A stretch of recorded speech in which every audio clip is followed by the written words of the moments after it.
नमस्कार दोस्तों। आज जो हम लेटर मौर्य के टॉपिक को लेके आए हैं उसी संदर्भ में जीएस हब के ऑनलाइन प्लेटफॉर्म पे आप सभी का स्वागत करते हैं। दोस्तों, आज जो मैंने पिछली क्लास में आपको बताया लेटर मौर्य क्या है, जिसमें हमने ग्रीक के बारे में बताया, शका के बारे में बताया, पहलव के बारे में बताया, शुंग बताया, कर्ण बताया। आज हम देखेंगे सातवाहन को देखेंगे और इनका समाज, इनकी अर्थव्यवस्था, क्या परिवर्तन आया, क्या चीज़ें आई, आप इसको समझने की कोशिश किया जाएगा।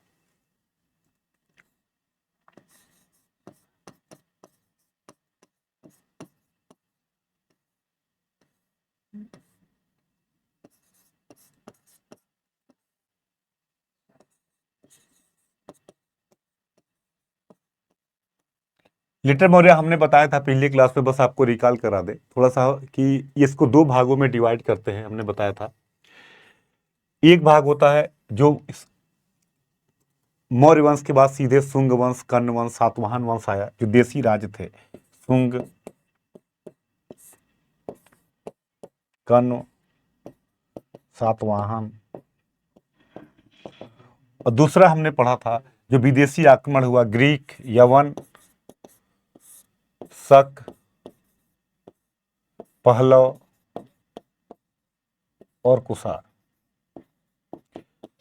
इस क्लास को देखने के पहले पिछला वीडियो जरूर देखिएगा, क्योंकि इसी बहाने अगर एक बार कॉन्सेप्ट देखिए, क्या होता है कि हर चीज का अपना कॉन्सेप्ट है। जैसे आप बिना हाई स्कूल पास किए इंटर नहीं कर सकते, उसी तरीके से एक क्रम होता है और इतिहास रटने वाली चीज नहीं है। एक परिवर्तन है, कैसे क्या चीजें बदलाव आए। जैसे आपको नौकरी मिलेगा, आपके जीवन में बदलाव आ जाएगी। परिवर्तन आप जो आज मिले, आप नौकरी के पहले व्यक्ति कोई मिले, 10 साल बाद मिले, आपकी लाइफ में बहुत कुछ चेंज हो जाएगा। तो उसी चेंज को हम यहाँ देखते हैं, और ये तब तक नहीं होगा जब तक हम सीक्वेंस में नहीं पढ़ेंगे। तो मैं बार बार आपसे कहूंगा, यदि आप यूपी पीसीएस दे रहे हो, यदि आप यूपीएससी देना है, आपको आरओ दे रहे हो, तो पूरा वीडियो जो मैंने बताया है अभी तक चल रहा है, स्टोन एज से लेके जो लगातार वीडियो चल रहा है, ये पूरा आपको एक सिलेबस, और एक मान के चलिए कि एक जीएस आपका एक बढ़िया प्रयास है। ये आपको पूरा का पूरा एंशियंट में, अगर मान के चलो कि यूपी पीसीएस देते हो 15 क्वेश्चन आता है, तो मैं आपको गारंटी के साथ देता हूं कि 15 आएगा तो 11 से 12 क्वेश्चन आपको मिल जाएगा। पूरे प्रीवियस ईयर क्वेश्चन पेपर पे भी चर्चा हो रही है, कैसे कॉन्सेप्ट, मतलब कॉन्सेप्ट, फैक्ट और एक्सप्लेनेशन, तीनों चीजें चल रही है। मतलब ये जो हमारा कहते हैं कॉन्सेप्ट, फैक्ट और एक्सप्लेनेशन, सीएफई मेथड पे हम काम कर रहे हैं। पहले हम कॉन्सेप्ट को सही कराते हैं, उसके बाद जो फैक्ट हैं उसको, और उसके बाद उसको कैसे एक्सप्लेन किया जाए, तीनों को लेके चलते हैं। ये हमारा ओरिएंटेशन होता है, सीएफई को हम लेके चलते हैं। कॉन्सेप्ट, फैक्ट और एक्सप्लेनेशन, इन इन तीनों को आगे बढ़ाने की कोशिश करते हैं। तो मैं बार बार आपसे कहूंगा कि पूरा क्लास करिए, फिर आपको फील होगा, फिर आप कहीं करिए क्लास, आपको फिर कुछ अलग मिले तो आप बताइएगा। बस ये मैं कि, लेकिन बस शर्तें है कि शुरुआत से लेके एक बार समय दीजिए, एक बार 1-2 महीना दीजिए, आपको हिस्ट्री कभी धोखा नहीं देगी आपको, चाहे आप मेंस का क्वेश्चन दीजिए, चाहे प्रीलिम्स का दीजिए। तो उसी क्रम में हमने ग्रीक बताया था आपको, शका बता दिया था, पहलव बता दिया था, कुषाण बता दिया था, शुंग बता दिया था, कर्ण बता दिया था। अब हम देखेंगे सातवाहन। ग्रीक का अगर कोई पूछे आपसे कि ग्रीक का योगदान बताइए, अगर आपसे आ जाए पूछने के लिए, तो ग्रीक का योगदान क्या है? भारत में सिक्कों में ग्रीक का बड़ा योगदान है। मैं एक जनरल आपको जल्दी जल्दी बता दूं, सिक्कों में योगदान है, और कहा जाता है कि निश्चित आकृति के definite and moulded coin first time issued by Greek, पहली बार यवनों के द्वारा इशू किया गया। शकों में हमने बताया कि दो शाखाएं बड़ी फेमस हुई थी, एक नासिक की और उज्जैन की, और नासिक का था छहराज छत्रप और उज्जैन का था कार्दमक, और जिसका फेमस शासक हुआ था रुद्रदामन, और यही रुद्रदामन है जिसका जूनागढ़ अभिलेख था और सुदर्शन झील का निर्माण कराया था, इसको मैंने बताया था। और यही जूनागढ़ अभिलेख है जो संस्कृत भाषा का अभिलेख, अब तक का सबसे ज्ञात पुराना अभिलेख माना जाता है। पहलव के बारे में मैंने कहा कोई बड़ा काम नहीं रहा, तख्ते बही अभिलेख में गोंडो फर्निस एक फेमस शासक हुआ, और इनका जो सबसे बड़ा वो है सेंट थॉमस, ईसाई धर्म का प्रचारक था जो यहाँ पे आया था। और कुषाण, कुषाण में हमने आपको बताया कुजुल कटफिसस, भीम कटफिसस और कनिष्क के बारे में बताया, और हमने कहा कि भीम कटफिसस शैव धर्म को मानता था, शैव शिव, नंदी और त्रिशूल की आकृति के सिक्के जारी किया। इसके बाद हमने कनिष्क को बताया, और कनिष्क के बारे में मैंने कहा था कि चतुर्बौध संगीति हुई, बौद्ध धर्म दो भागों में डिवाइड हो गया, महायान को इसने अपनाया और महायान को पूरा फैला दिया। सिल्क रूट पे इसका नियंत्रण था। नागार्जुन, चरक जिसने चरक संहिता लिखी, अश्वघोष, वसुमित्र, ये सब इसके दरबार में विद्वान थे। पुरुषपुर, पेशावर इसकी राजधानी थी। और ये कहा जाता है कि पाटलिपुत्र तक इसने आक्रमण किया था, वहां से अश्वघोष, बुद्ध का बिच्छा, मतलब बड़े इस काल में एक बड़े साम्राज्य के रूप में कनिष्क ने काम किया। शक एरा की शुरुआत इसी के काल में हुई। इतनी चीजें मैं पिछले वीडियो में बता चुका हूं। अब हम देखते हैं सातवाहन को देखते हैं।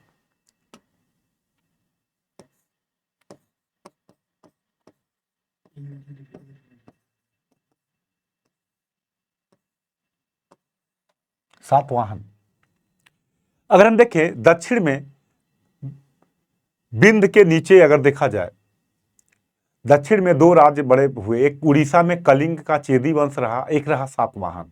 कहते हैं कि सातवाहन को जानने के लिए दो अभिलेख जो मैंने आपको बताया था, नासिक अभिलेख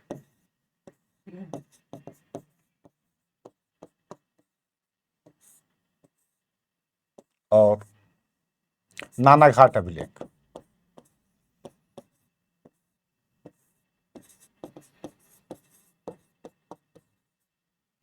बड़े फेमस अभिलेख हैं ये, नासिक अभिलेख और नानाघाट अभिलेख। सातवाहनों के बारे में कहा जाता है कि इसका फाउंडर जो है, सातवाहनों का जो फाउंडर है वो है सिंधु क्या सिमुक। कहते हैं कि सातवाहन का फाउंडर है सिंधु क्या सिमुक।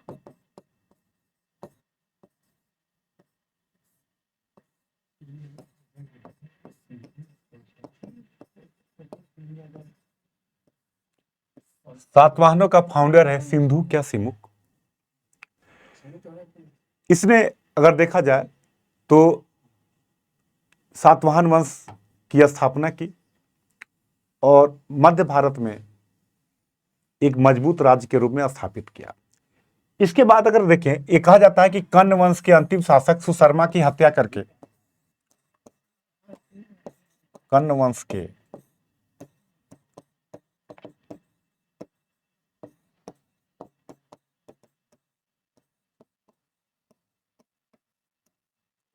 सुशर्मा की हत्या करके इसने उत्तर तक अपने साम्राज्य का विस्तार कर लिया। इसके बाद सिंधु क्या सिमुक के बाद कृष्ण हुआ और इसके बाद जो मेन सातवाहनों का राजा होता है वो है सातकर्णी, श्री सातकर्णी। जो अगर देखा जाए तो मेन जो शुरुआत का पहला राजा हुआ फेमस वो था श्री सातकर्णी। क्योंकि संक्रमण काल का इतिहास है इसीलिए मेजर मेजर समझिएगा राजाओं को। जो सबसे फेमस राजा होता है शुरुआत में वो होता है श्री सातकर्णी। कहते हैं श्री सातकर्णी के बारे में,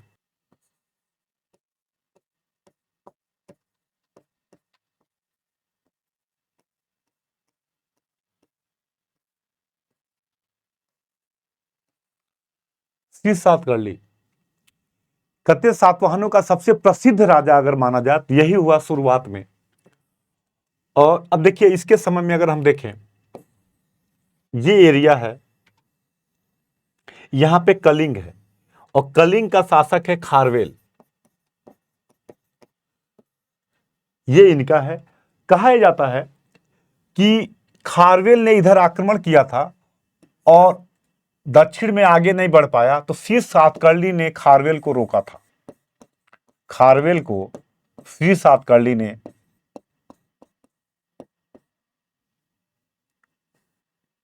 ये दोनों इस काल में फेमस रहे, इस पीरियड में श्री सातकर्णी को रोका था।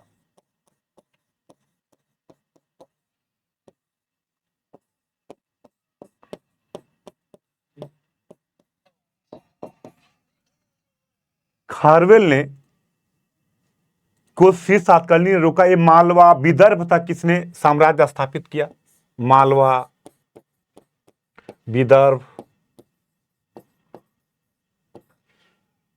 तक साम्राज्य का विस्तार किया।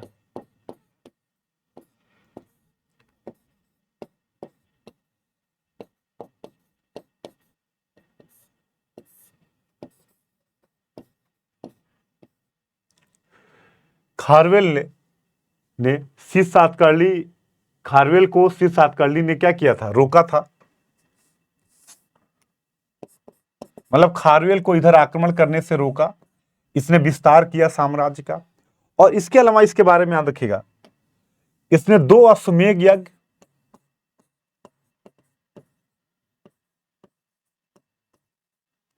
दो अश्वमेध यज्ञ और रासु यज्ञ किया था।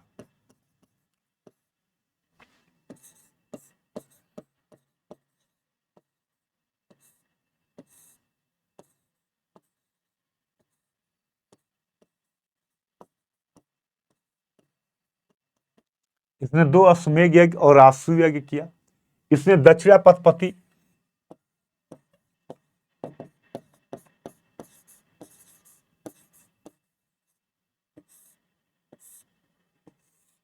और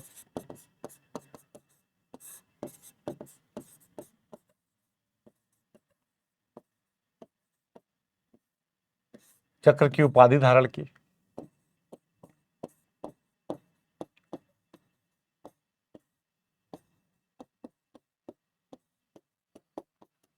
मतलब दक्षिणा पथपति और अप्रतिहत चक्र की टाइटिल अडॉप्ट किया इसने। अश्वमेध यज्ञ किया, रासु यज्ञ किया, अर्थात हम देखें तो हम कह सकते हैं कि वैदिक धर्म पुनः स्थापित हो रहा था। वैदिक धर्म को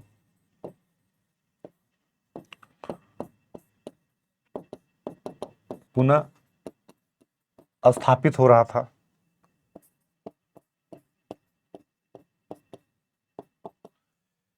अब सोचिए, कहा जाता है कि दोनों अश्वमेध यज्ञ, पहला अश्वमेध यज्ञ शुरुआत में किया और बाद में फिर लास्ट में किया। दोनों अश्वमेध यज्ञ किया, रासु यज्ञ किया।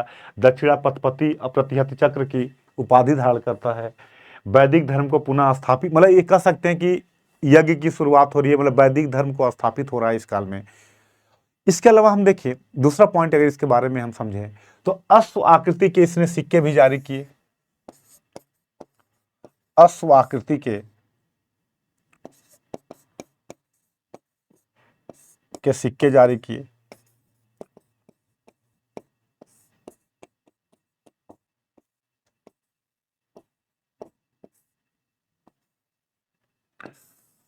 अश्व आकृति के सिक्के जारी किए, दक्षिणा पथपति अप्रतिहत चक्र की उपाधि धारण की, वैदिक धर्म पुनः स्थापित होने लगा। ये चीजें इस काल में, इसके काल में दिखाई देती हैं। लेकिन कहते हैं कि इसके बाद फिर से इनका सातवाहनों का डार्क फेज आ गया। फिर जो फेमस राजा होता है, इनका 23वां राजा फेमस होता है, जिसको हम कहते हैं गौतमी पुत्र सातकर्णी। इस दौरान 3 राजाओं की फेमस जानकारी मिलती है। एक है आपीलक,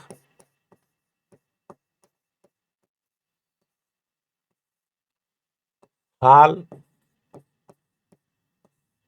और कुंतल। आपीलक, हाल और कुंतल 3 राजाओं की जानकारी मिलती है। आपीलक के कहते हैं कि मध्य प्रदेश में इनके सिक्के मिले हैं। कोई बहुत, बस यही मध्य प्रदेश में सिक्के मिले हैं।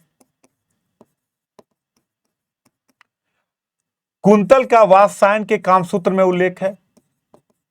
वात्स्यायन के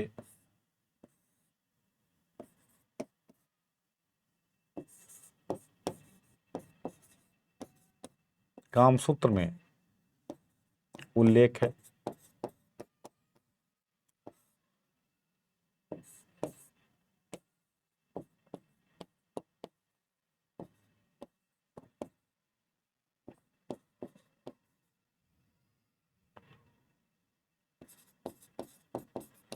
वात्स्यायन के कामसूत्र में उल्लेख है कुंतल के बारे में। इनमें जो, इन तीनों में जो सबसे फेमस शासक रहा वो था हाल।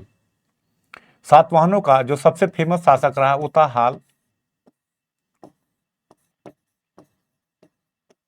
मतलब श्री सातकर्णी के बाद इनका डार्क फेज चालू हो जाता है और फिर कोई बड़ा राजा नहीं मिलता।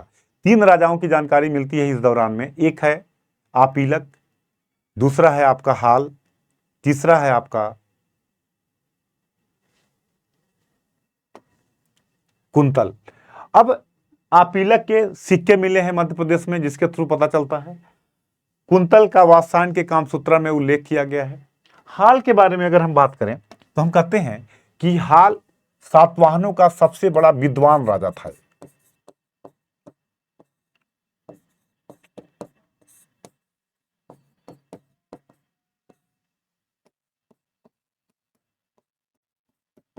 स्कॉलर किंग था, विद्वान राजा था। अगर पूछा जाएगा कि हाल कौन था, तो हाल एक विद्वान राजा था। इसको दिमाग में रखिएगा दोस्तों। कहा यह जाता है कि हाल ने एक बड़ी फेमस किताब लिखी जिसका नाम है गाथा सप्तशती।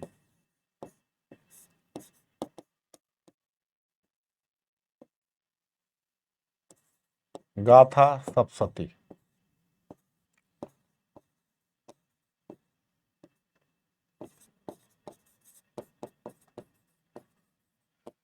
गाथा सप्तशती, इसका इसने एक फेमस किताब लिखी गाथा सप्तशती। और इसी के काल में दो फेमस विद्वान हुए, एक था गुणाध्रय।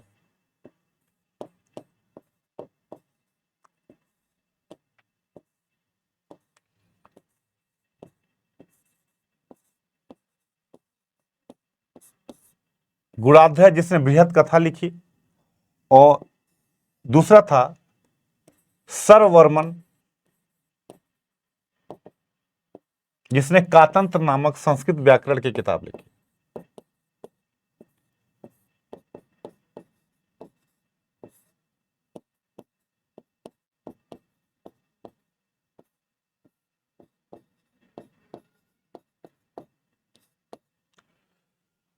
सर्ववर्मन कातंत्र नामक संस्कृत व्याकरण लिखा, गुणाध्रय बृहत कथा लिखे, और हाल खुद भी एक बड़ा विद्वान शासक था जिसने गाथा सप्तशती लिखी। तो कोई बड़ा काम, कुछ काम तो नहीं मिलता, लेकिन अगर देखा जाए तो साहित्यिक दृष्टिकोण से हाल के काल को देख सकते हैं। हाल एक सातवाहनों का विद्वान राजा था। तो अगर कभी पूछा जाए आ जाए तो याद रखिएगा, हाल सातवाहनों का राजा है, संक्रमण के काल का दौर का है। तो बहुत बड़ा योद्धा तो नहीं है, लेकिन विद्वान में, साहित्य के क्षेत्र में इसके कार्य को आप देख सकते हो कि इसने गाथा सप्तशती लिखी, गुणाध्रय इसके दरबार में था जिसने बृहत कथा लिखा, और सर्ववर्मन जिसने कातंत्र नामक संस्कृत व्याकरण की किताब लिखी।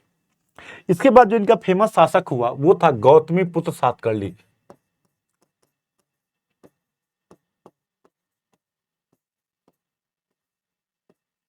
गौतमी पुत्र सातकर्णी,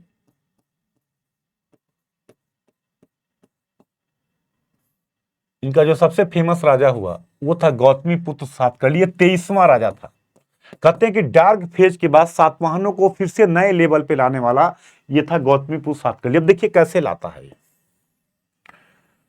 ये जो मैंने आपको कल की क्लास में याद करिएगा, मैंने बोला था कि शकों की दो शाखाएं बनी थी। अगर आपको याद होगा, एक नासिक में था और मैं उसके बाद छोड़ दिया था। नासिक में कहा था कि 6 राज क्षत्रप थे। अगर आपको याद होगा तो मैंने कहा था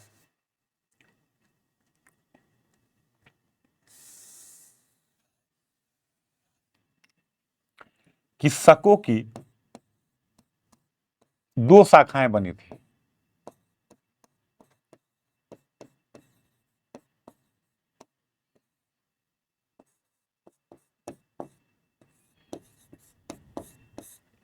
एक नासिक में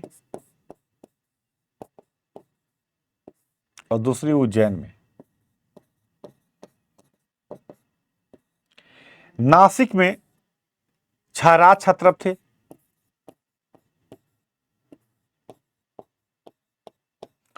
जिसमें नहपान राजा था और उसावदत्त, ये लोग राजा थे यहां पे।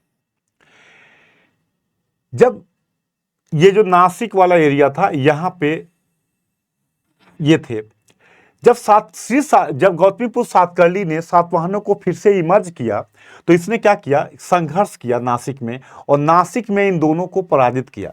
नासिक के में जो 6 राज क्षत्रपों को पराजित करके गौतमीपुत्र सातकर्णी ने फिर से अपनी खोई हुई शक्ति को प्राप्त किया।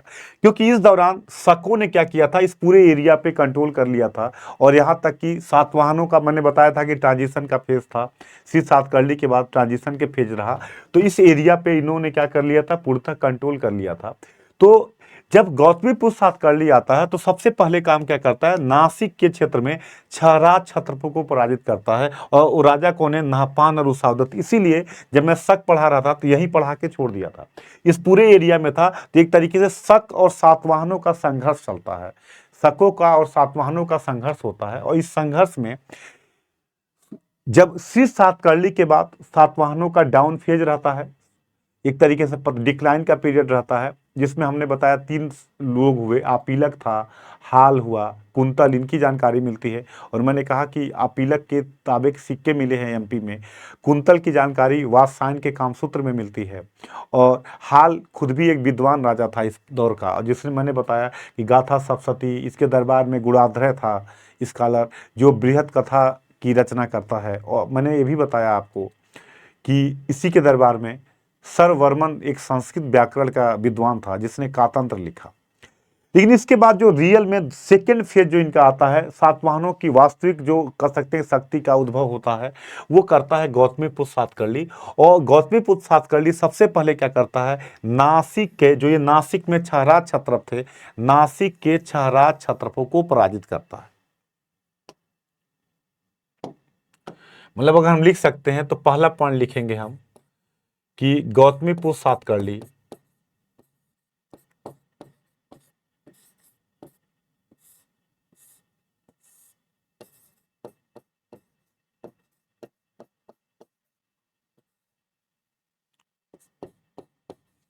नासिक के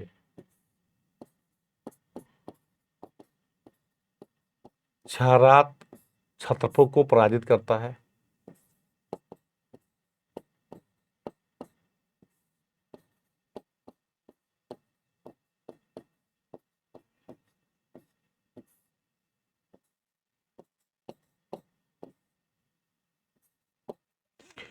और इस तरीके से सातवाहनों की शक्ति को, दोबारा खोई हुई शक्ति को प्राप्त कराता है। तो सबसे पहला पॉइंट इसने काम क्या किया, तो हम ये लिख सकते हैं कि गौतमीपुत्र सातकर्णी ने छहराज क्षत्रपों को पराजित किया।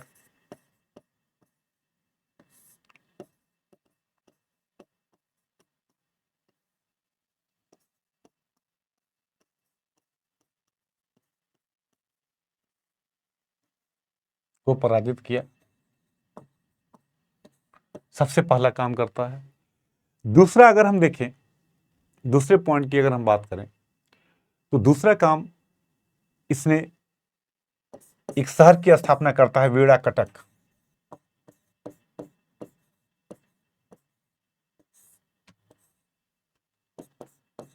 नगर की स्थापना करता है।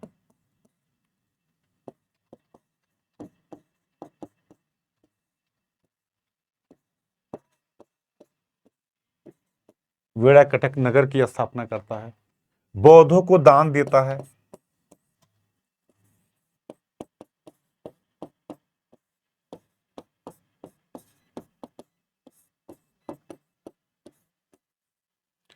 वेड़ा कटक नगर की स्थापना करता है, बौद्धों को दान देता है। इसके अलावा यह अपने को अद्वितीय ब्राह्मण, ये यूपी पीसीएस में पूछा गया, अद्वितीय ब्राह्मण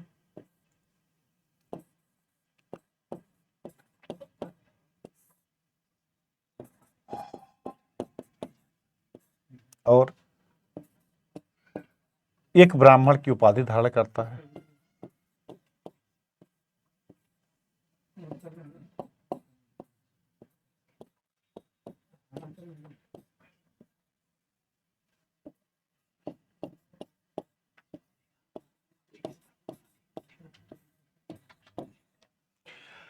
यह अद्वितीय ब्राह्मण और एक ब्राह्मण की उपाधि धारण करता है। और इस तरीके से हम देखें तो वैदिक धर्म को फिर से सातवाहनों के काल में स्थापित होता दिखाई देता है। अब देखो श्री सातकर्णी क्या करता है, अश्वमेध यज्ञ, रासु यज्ञ करता है। इसको हम कहते हैं अपने को अद्वितीय ब्राह्मण, एक ब्राह्मण कहता है। मतलब एक तरीके से हम कह सकते हैं कि वैदिक धर्म जो था ये पूर्णतः इस काल में क्या हो रहा है, स्थापित होना चालू हो रहा है। तो छहराज क्षत्रपों को ये पराजित करता है, जिसमें नहपान उसावदत्त हैं नासिक वाले क्षेत्र में। और सातवाहनों की खोई हुई शक्ति को दोबारा इमर्ज करता है, प्राप्त करता है। वेड़ा कटक नगर की स्थापना करता है, बौद्धों को दान देता है, अद्वितीय ब्राह्मण, एक ब्राह्मण की उपाधि धारण करता है। मतलब देखिए, वैदिक धर्म को मानने के बावजूद ये बौद्धों को दान देता है, अर्थात ये भी क्या, धर्मनिरपेक्ष शासक है।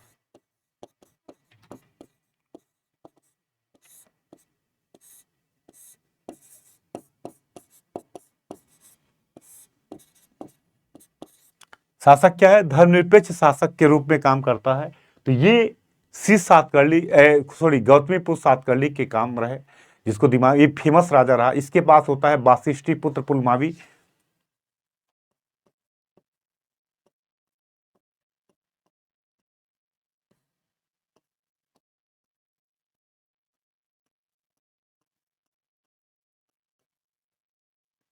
वाशिष्ठी पुत्र पुलमावी बनता है। और कहते हैं कि इसका शकों से, उज्जैन के कार्दमक वंश के शासकों से संघर्ष होता है। उज्जैन के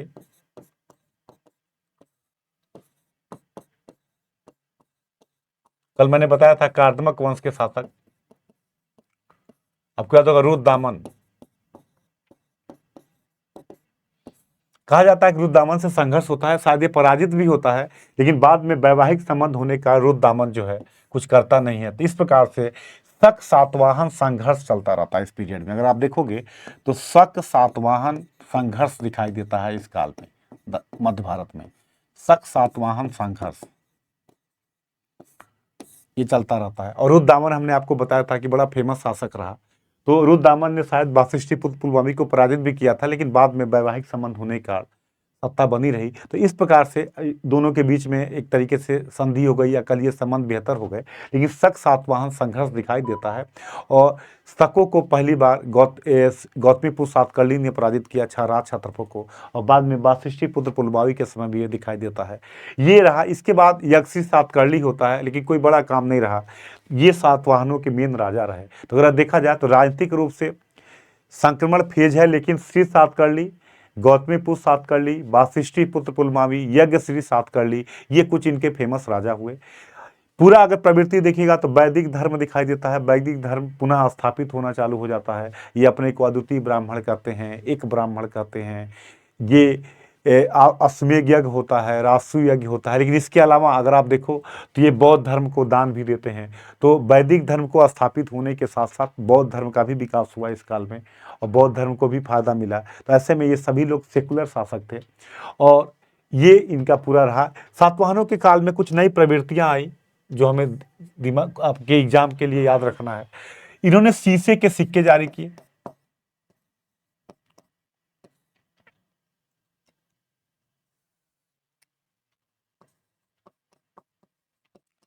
शीशे के सिक्के जारी किए।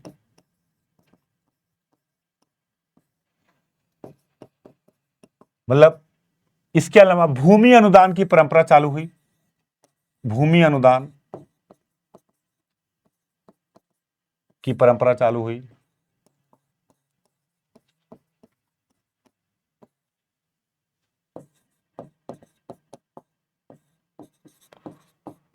और जब भूमि अनुदान की परंपरा चालू होगी तो जाहिर सी बात है डिसेंट्रलाइजेशन, या हम कह सकते हैं कि हमें विकेंद्रीकरण की प्रवृत्ति यहाँ पे क्या होगी, दिखाई देगी। ये इनका सातवाहनों के बारे में याद रखिएगा। प्रतिष्ठान इनकी राजधानी थी।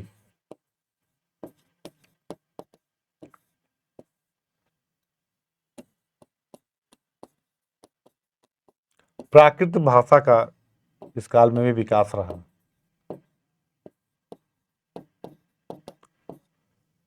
आपको मैंने बता ही दिया था कि नासिक अभिलेख, नाना घाट अभिलेख, ये सब जो है इनके बारे में जानकारी देता है। बेड़ा कटक नगर की स्थापना गौतमीपुत्र सातकर्णी किया। गौतमीपुत्र सातकर्णी ने अपने को अद्वितीय ब्राह्मण, एक ब्राह्मण की उपाधि धारण करता है। तो इस प्रकार से ये सातवाहन रहे। इसी के बाद थोड़ा सा जान लीजिएगा, इसी दौरान में कलिंग में एक शासक हुआ खारवेल। ये भी साउथ में, कलिंग में खारवेल हुआ, जिसके बारे में जानकारी देता है हाथी गुम्बा अभिलेख।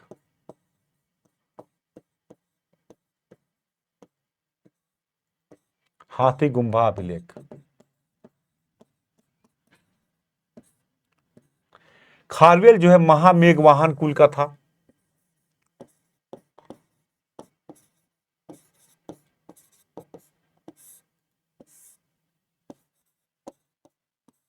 यही एरिया था जो ये उड़ीसा वाला एरिया है, ये उड़ीसा वाला एरिया यहीं पे था। खारवेल बड़ा फेमस रहा। इसने दक्षिण तक, कहते हैं कि पाटलिपुत्र तक, यहाँ तक आक्रमण किया, और इस काल में ये बड़ा फेमस राजा रहा। और मैंने आपको अभी कुछ देर पहले बताया कि यही खारवेल है जब दक्षिण पे इधर आक्रमण करता है तो शीर्ष सातकर्णी इसको आगे नहीं बढ़ने देता और इसके प्रतिरोध को रोक देता है। लेकिन खारवेल इस काल में बड़ा फेमस रहा। इसने कई निर्माण कार्य किए, और यह अभिलेख याद रखिएगा बेसिकली जैन धर्म को बढ़ावा देता है। जैन धर्म को मानने वाला था ये।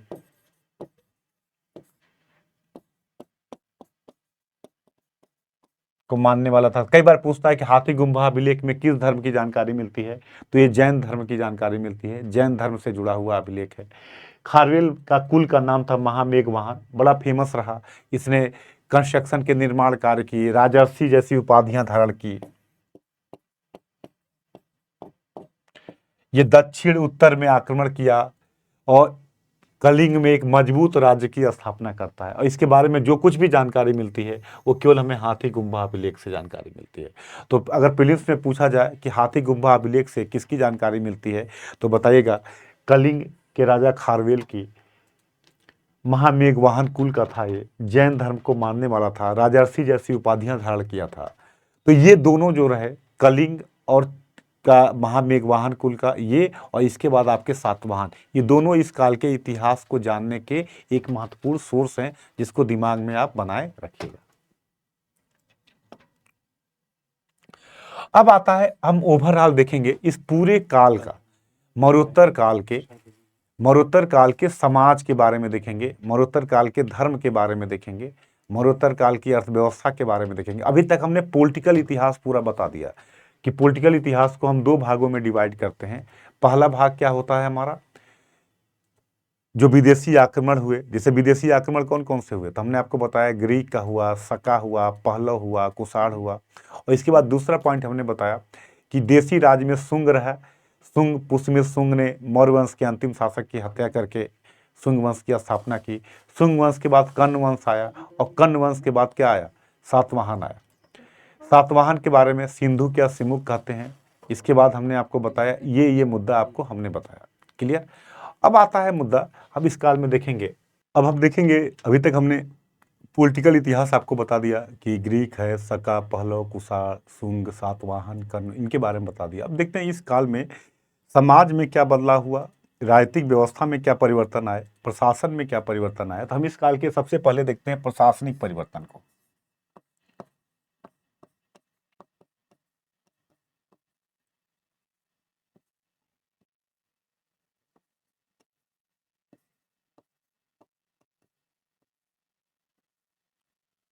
प्रशासनिक परिवर्तन को, एडमिनिस्ट्रेटिव चेंज क्या आया इस काल में, ये एक बड़ा मुद्दा है।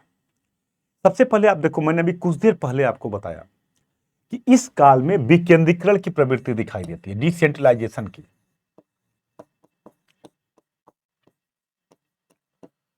विकेंद्रीकरण की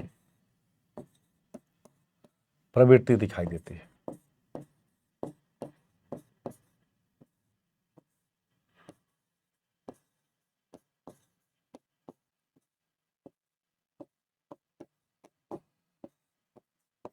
इस काल में विकेंद्रीकरण समझते हैं क्या होता है। विकेंद्रीकरण का मतलब होता है, देखिए दो शब्द आते हैं, प्रत्यायोजन और विकेंद्रीकरण। विकेंद्रीकरण में क्या होता है कि सत्ता और कार्य दोनों को ट्रांसफर किया जाता है। तो मतलब मेन राजा, आपको मैंने अभी बताया कि सातवाहनों ने भूमि अनुदान देना चालू किया। आप समझो, जैसे मान लो ये क्षेत्र है, हम आपको अनुदान दे दें और बाद में कहें यहाँ का प्रशासन भी आप ही देखो और हमें अपना पैसा लेके खर्च, एक्स्ट्रा पैसा हमें दे दो, तो आप यहाँ के लोकल राजा हो गए कि नहीं हो गए।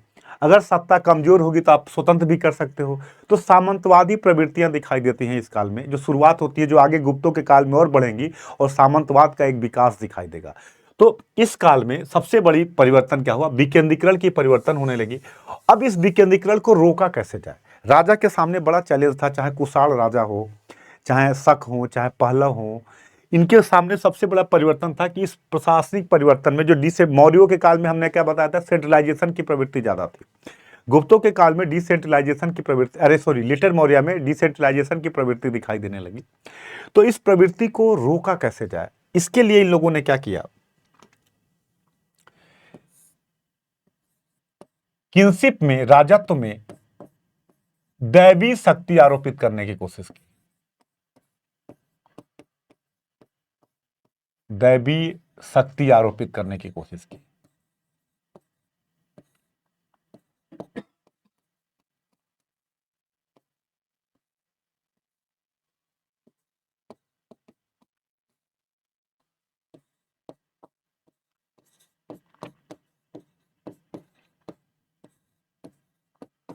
क्या की, राजत्व में दैवी शक्ति को आरोपित करने की कोशिश की।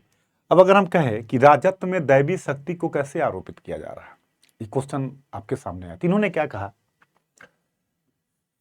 कुषाणों ने अपने को चीनी राजाओं की जैसे, जो चीन के राजा थे उनके जैसा, इन्होंने क्या किया, कुषाण राजाओं ने देवपुत्र की उपाधि धारण की। कुषाण राजाओं ने, ये सब याद रखिएगा, ये आईएएस यूपी पीसीएस के कोर टॉपिक हैं प्रीलिम्स के। ये क्वेश्चन आते हैं, नॉर्मल लोग नहीं कर पाते। तो कुशाल राजाओं ने चीनी साम्राज्य जैसा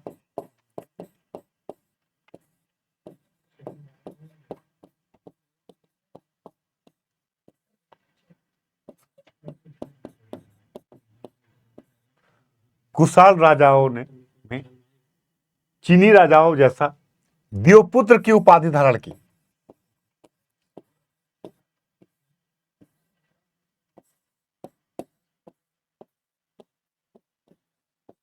द्योपुत्र की उपाधि धारण की।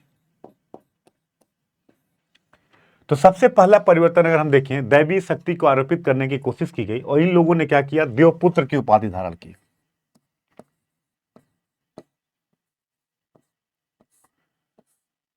सबसे पहला परिवर्तन, द्योपुत्र की उपाधि धारण की इन लोगों ने। दूसरा, रोम के परंपरा जैसे मृत राजाओं की मूर्तियां बनाई जाने लगी। मृत राजाओं की मूर्तियां,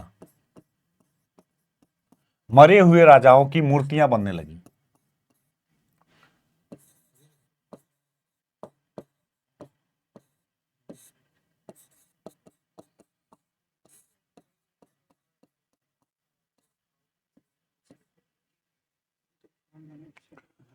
जब मृत राजाओं की मूर्तियां बनने लगी, जिसको कहते हैं देवकुल,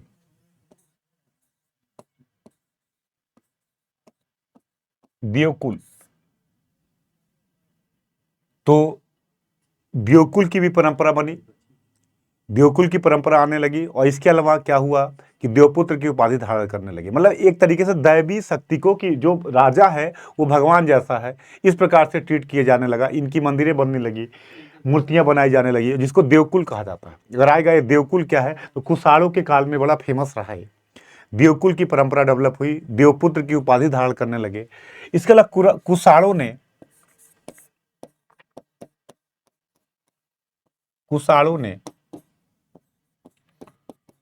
प्रांतों में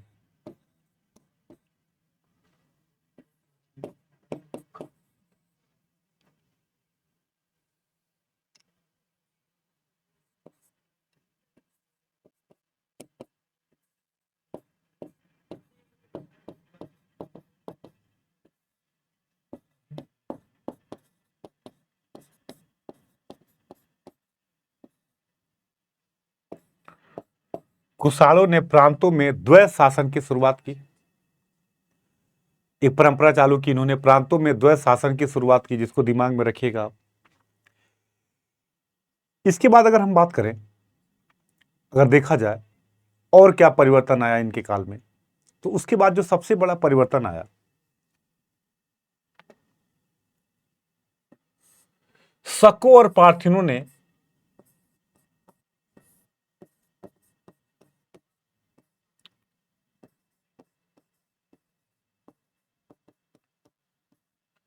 संयुक्त शासन की परंपरा दिखाई देती है।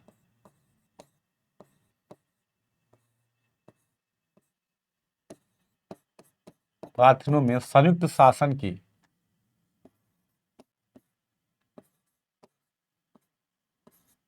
परंपरा दिखाई देती है।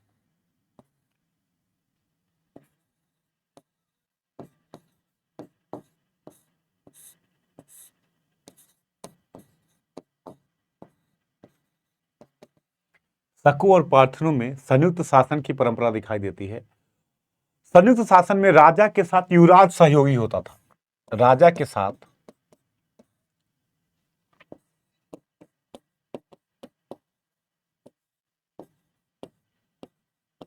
युवराज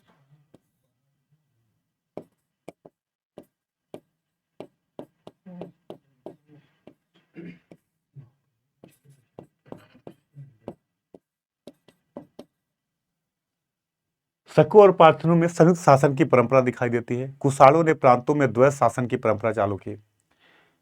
संयुक्त शासन में राजा के साथ युवराज सहयोगी होता था। तो ये चीजें, एक नया परिवर्तन जो है, अगर हम देखें तो गुप्त काल में ये नए परिवर्तन हमें दिखाई देते हैं। इस काल को अगर देखा जाए तो ये एक बदलाव हमें यहाँ पे दिखाई देता है। क्लियर? तो अगर आपसे कोई पूछे तो इस काल में कह सकते हैं कि ये परंपराएं, ये बदलाव आपको यहाँ पे दिखने की चालू हो जाती है और दिखाई देता है। इसके अलावा अगर हम बात करें, अगर हम देखें, तो इसके बाद जो सबसे बड़ा परिवर्तन इस काल में हमें दिखाई देता है, अगर देखा जाए तो वो परिवर्तन ये होता है कि दंडनायक, महादंडनायक जैसे अधिकारी मिलते हैं, दिखाई देते हैं। इसके अलावा चूंकि संक्रमण काल का फेज है, लेकिन दो चीजें बहुत क्लियर कट हैं। एक तो सामंतवादी प्रवृत्तियां दिखनी चालू हो जाती हैं, सामंतवादी प्रवृत्तियां दिखनी चालू हो जाती हैं, और दूसरा विकेंद्रीकरण की प्रवृत्ति, जिसका परिणाम है विकेंद्रीकरण। ये दोनों चीजें हमें दिखाई देती हैं। और मैंने आपको बताया कि भूमि अनुदान की परंपरा चालू हो जाती है। यहां से भूमि अनुदान की परंपरा चालू हो जाती है। ये इस काल में प्रशासनिक परिवर्तन हुए। अगर कहा जाए एडमिनिस्ट्रेशन में क्या बदलाव आया, तो राजा को देवताओं जैसी ट्रीट किया जाने लगा, देवकुल की मूर्तियां बनने लगी। इसके अलावा देवपुत्र की उपाधि धारण करने, कुशाल राजाओं ने अपने को देवपुत्र कहा, मतलब देवताओं का मैं पुत्र हूं। ये क्या है? ये इसका मतलब होता है कि एक तरीके से विकेंद्रीकरण को रोकने का तरीका है। अगर देखा जाए कि डिसेंट्रलाइजेशन को कैसे रोका जाए, राजा कैसे, यही काम देखो आगे अगर आप पढ़ोगे, जब बलबन पढ़ोगे तो बलबन क्या कहता है, मैं नियामते खुदाई हूं। बलबन कहता है मैं लज्जते अपने को नियामते खुदाई, मतलब मैं क्या हूं, ईश्वर का प्रतिनिधि हूं। अपने को कहता है जिल्ले अल्लाह। ये पूछा गया आईएएस में कि जिल्ले अल्लाह की टाइटल किसने अडॉप्ट की थी? बलबन ने, कि मैं ईश्वर की छाया हूं। और जब आप ईश्वर का विरोध नहीं करते तो मेरा विरोध कैसे कर सकते हो? मतलब दैवी शक्ति के द्वारा इसको रोकने का तरीका है। तो यहां पर भी देखिए, जब विकेंद्रीकरण होगा तो इन चीजों का प्रभाव, धर्म का प्रभाव बढ़ जाता है। तो आगे गुप्तों के काल में और दिखाई देगा। अपने को कहेंगे परम भागवत, कहेंगे, अलग अलग उपाधि धारण करेंगे। तो इसीलिए कहा जाता है, एक लाइन याद रखिएगा, धर्म को राजनीति से अलग नहीं किया। कैसे आता है, यहीं पे जान लीजिए, राजनीति और धर्म, एक ऐसे है राजनीति और धर्म। तो याद रखिएगा, धर्म को राजनीति से अलग नहीं कर सकते आप, ये दोनों एक दूसरे के साथ चलने वाली चीजें हैं। अगर कोई क्वेश्चन आ जाए, राजनीति और धर्म, गांधी भी कहे हैं कि धर्म के बिना राजनीति पशु के समान है। मतलब धर्म का मतलब आप क्या समझ गए कि मंदिर मस्जिद ये धर्म नहीं है। धर्म होता है जो धी धातु से मिलकर बना है, अच्छी चीजों को धारण करना, नैतिक नियमों का समूह। तो अगर आप सही ही नहीं है तो आप नेता बन कैसे करते हैं? करप्ट हो जाएंगे आप, भ्रष्टाचारी हो जाएंगे आप। तो अगर आप नैतिक रूप से सही नहीं है तो आदमी ही सही नहीं है। जब आदमी ही सही नहीं है तो आप पशु हैं। आप किसी को मार सकते हैं, खोल दिया जाए आपको तो भाई, पशु क्या है, पशु को सोचने की क्षमता नहीं होती तो पशु को बांध के रखा जाता है। तो अगर आपको खोल दिया जाएगा तो ये नहीं देखेगा कौन जा रहा है, बच्चा बूढ़ा, किसी को सींग लगा देगा। तो ऐसे में धर्म क्या है, यहां से दो ऐसे आपको मैं बता रहा हूं, दोनों ऐसे यूपी पीसीएस में आ चुका है, राजनीति और धर्म, धर्म और विज्ञान, यही जान लीजिएगा। क्योंकि इतिहास केवल इतिहास नहीं पढ़ना, जीएस के लिए पढ़ना, राजनीति और धर्म, और दूसरा है धर्म और विज्ञान।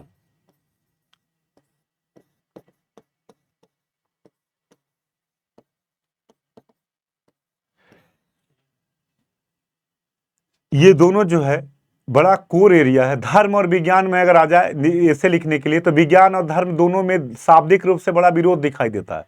धर्म कहता है आस्था का विषय है, और विज्ञान क्या है, प्रमाण का विषय है। तो ऐसे में दोनों एक दूसरे के विरोधी दिखाई देते हैं। लेकिन अगर धर्म का सही रूप लिया जाए तो विज्ञान हमें क्या देता है, पावर। विज्ञान हमें क्या देता है, शक्ति। तो पावर को सही यूज करने का क्षमता हमें कौन देता है, धर्म देता है। तो इसीलिए एपीजे कलाम इसके बढ़िया एग्जाम्पल हैं। जो जितना बड़ा वैज्ञानिक होगा उतना बड़ा धार्मिक होगा, क्योंकि विज्ञान का सही मानव के कल्याण के लिए यूज करने की दिशा कौन देगा, धर्म देगा हमें। इसीलिए धर्म मानव जीवन का अंग है। लेकिन धर्म का मतलब ये नहीं कि आप मंदिर मस्जिद, मैं उस धर्म की बात नहीं कर रहा हूं, मैं धर्म के इंटरनल रूप की बात कर रहा हूं। जो आंतरिक रूप है धर्म का, वो आपका सही होना चाहिए। अगर वो धर्म का इंटरनल रूप सही नहीं है तो फिर कोई मतलब नहीं है। तो आंतरिक जो इंटरनल जो धर्म का वो है, उसके आधार पे, तो यहां पे इन लोगों ने क्या किया, राजनीति में विकेंद्रीकरण को रोकने के लिए दैवी शक्ति धर्म को कोशिश किया। और मैंने आपको बताया, इसीलिए इन लोगों ने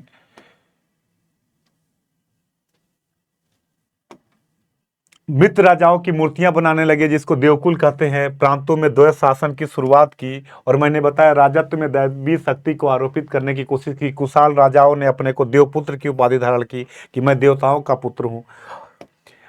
मृत राजाओं की मूर्तियां बनी, जिसको देवकुल कहा जाता है। ये परंपरा एक तरीके से राजनीतिक नियंत्रण करने का एक इनडायरेक्ट तरीका है, जो इस काल में हमें दिखाई देता है। क्लियर? अब देखिए, ये आया राजनीति में परिवर्तन।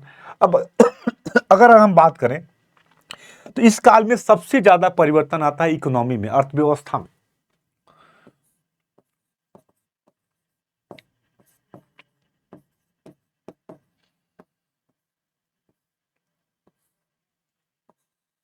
अगर अर्थव्यवस्था की बात करें तो एक बड़ा चेंजिंग आता है इसी समय। हिप्पोलस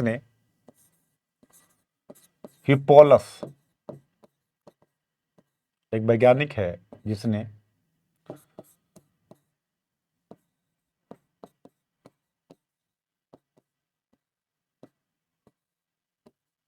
मानसून रूट की खोज की।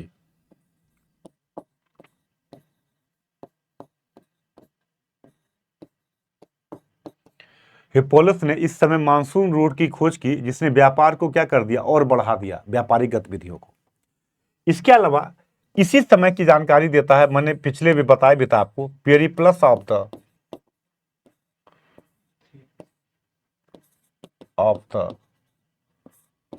एरिथियन सी।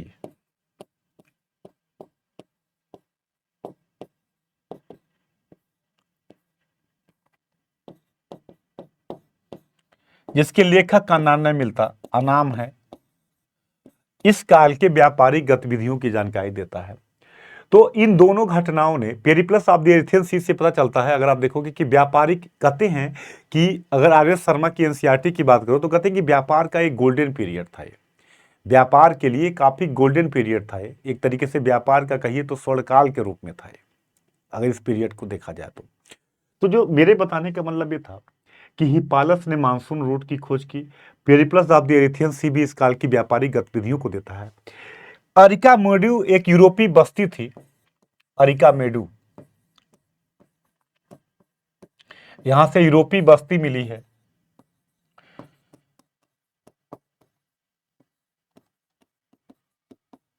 जो अपने आप क्या कर रही है, व्यापार को सपोर्ट करना दिखाते हैं कि विदेशी भी आते थे, व्यापारिक गतिविधियों को करते थे। इस काल में मुद्रा अर्थव्यवस्था का पूरा प्रयोग दिखाई देता है।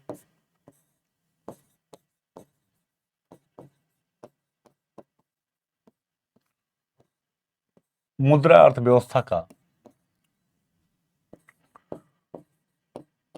पूरा प्रयोग दिखाई देता है। और आपको मैंने बताया था कि सातवाहनों ने शीशे के सिक्के जारी किए।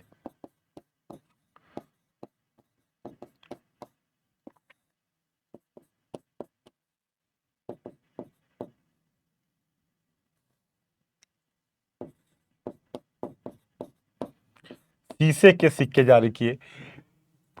जब कहते हैं कि मुद्रा की अपनी वैल्यू काफी कम हो तो क्या होता है, मुद्रा लोग स्टोर नहीं करते। जैसे मान लो 500 का नोट है, अब 500 का नोट अगर कल कह दे सरकार कि ये नोट नहीं चलेगा, तो कागज का टुकड़ा हो गया आपके लिए, उस कागज का कोई मतलब नहीं। लेकिन वही 500 का नोट अगर सोने का होता तो आप घर में कूच के क्या करते, कुछ और बना देते। तो कहते हैं कि जब मुद्रा की अपनी वैल्यू ना हो तो मार्केट में चलता है शीशे का सिक्के जारी करना, मतलब निम्न धातु के सिक्के जारी करना। यह दिखाता है कि मार्केट इस समय बहुत बेहतर था, मुद्रा अर्थव्यवस्था का बेहतर लेवल पर प्रयोग हो रहा था, चीजें काफी बेहतर चल रही थी, व्यापार की गतिविधियां काफी तेज थी। और इसके एग्जाम्पल के लिए मैंने कहा कि यूरोपीय बस्ती दिखाई देती है अरिका मेडू में। और मैंने आपको बताया अभी कि हिप्पालस ने इसी समय मानसून रूट की खोज किया था, जिसने व्यापार को और बढ़ावा दिया। पेरिप्लस ऑफ द एरिथियन सी जो इस काल की गतिविधियों को बताता है। इसके अलावा अगर हम देखें इस काल में तो यूरोप में मसालों की बहुत डिमांड है। मसाले, मसाले, हाथी दांत, आइवरी जिसको कहते हैं, हाथी दांत, इन चीजों की काफी डिमांड थी, हम काफी निर्यात करते थे। कपड़े, इसका काफी निर्यात करते थे हम। और मसालों में सबसे ज्यादा काली मिर्च की बड़ी डिमांड थी। काली मिर्च को कहा जाता है यवन प्रिय।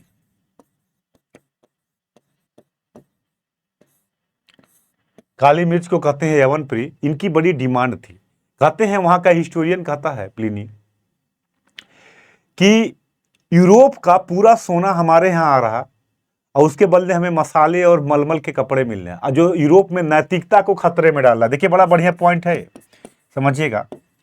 ये व्यापार यूरोप में केवल पैसा ही नहीं जा रहा, नैतिकता खतरे में पड़ रही है। नैतिकता कैसे खतरे में पड़ेगी? अब मसाला खा के मीट खाओगे और फिर मलमल का कपड़ा पहन के घूमोगे तो अपने आप क्या होगा?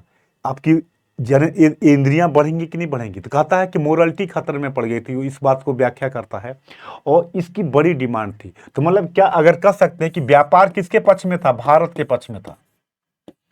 व्यापार भारत के पक्ष में था और ये कहा गया है कि पूरा यूरोप का सोना भारत आ रहा है। तो कहते हैं ना कि इतिहास दोहराता है। यही मॉडर्न इंडिया में यहाँ का सोना कहाँ जाने लगा? यूरोप जाने लगा। तो इस काल में कहा जाता है कि यूरोप का मतलब व्यापार इतना, इसलिए आर एस शर्मा कहते हैं कि स्वर्ण काल था एक तरीके से व्यापारिक दृष्टिकोण से। ये पूरा का पूरा सोना यहाँ आ रहा है और इसके बदले में जो है हम मसाले मलमल के कपड़े ये वहाँ पे हम भेज रहे हैं। तो व्यापारिक गतिविधियाँ हमारे फेवर में थी।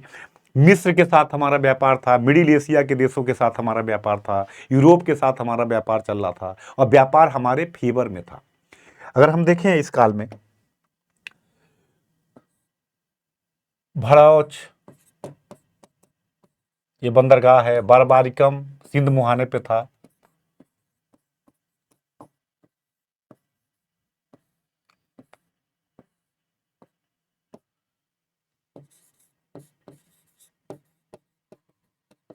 ये सब इस काल के बंदरगाह हैं जिसके थ्रू व्यापार होता था। ये बंदरगाह हैं इस काल के। इसके अलावा अगर हम बात करें, हम देखें अगर, तो हमें एक चीज और दिखाई देता है इस पीरियड में। अगर पूरे इस पीरियड को देखा जाए तो व्यापार तो हमारे पक्ष में था ही, व्यावसायिकों के संगठन भी बन रहे थे। श्रेणी व्यवसायियों के संगठन बन रहे थे, कह सकते हैं कि जो व्यवसायिक गतिविधियों के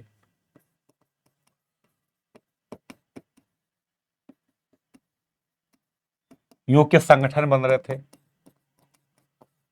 श्रेणी धर्म कहते हैं, इनके नियम होते थे, गिल्ड इनके धर्म, इनके नियम होते थे। मतलब व्यवसायिकों के अपने नियम होते थे, उनके कानून होते थे, ये बैंक का काम करते थे, ये पूरा संस्थागत थे। मतलब व्यवसाय क्या था? संस्थागत रूप से काम किया जाता था।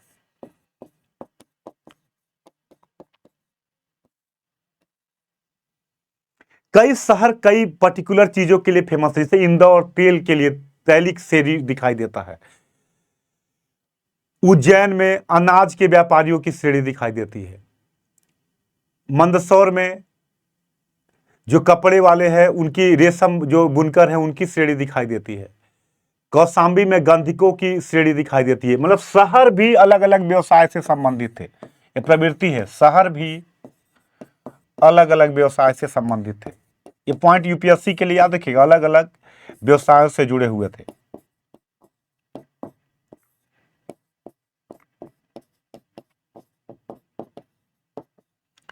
मतलब पर्टिकुलर शहर में मथुरा में आटा पीसने वालों श्रेणी मिल दिखाई देती है, इंदौर में तैलिक श्रेणी दिखाई देती है, उज्जैन में अनाज के व्यापारियों की श्रेणी दिखाई देती है।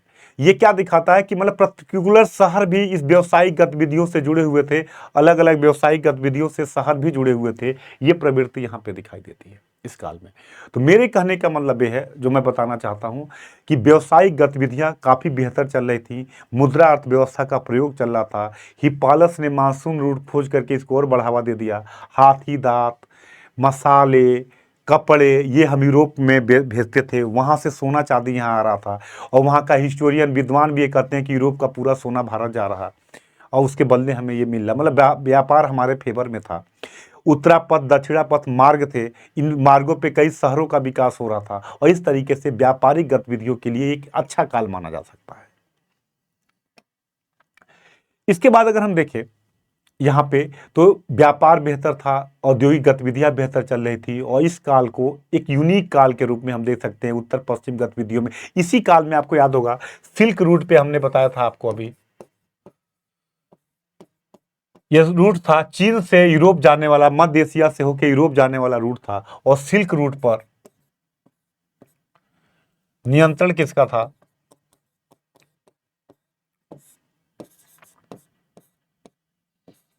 कनिष्क का। सिल्क रूट पर नियंत्रण था कनिष्क का, जो मैंने अभी आपको कुछ देर पहले बताया कि सिल्क रूट पे कनिष्क का, मतलब मध्य एशिया के मार्ग पे कनिष्क का नियंत्रण था। तो इस तरीके से हम देखते हैं तो व्यापारिक गतिविधियों के लिए एक बड़ा फेमस और पीक काल ये दिखाई देता है, लेटर मौर्य का काल।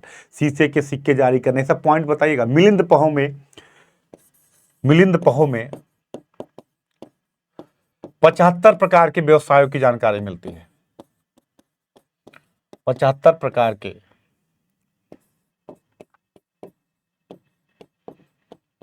व्यवसाय की जानकारी मिलती है।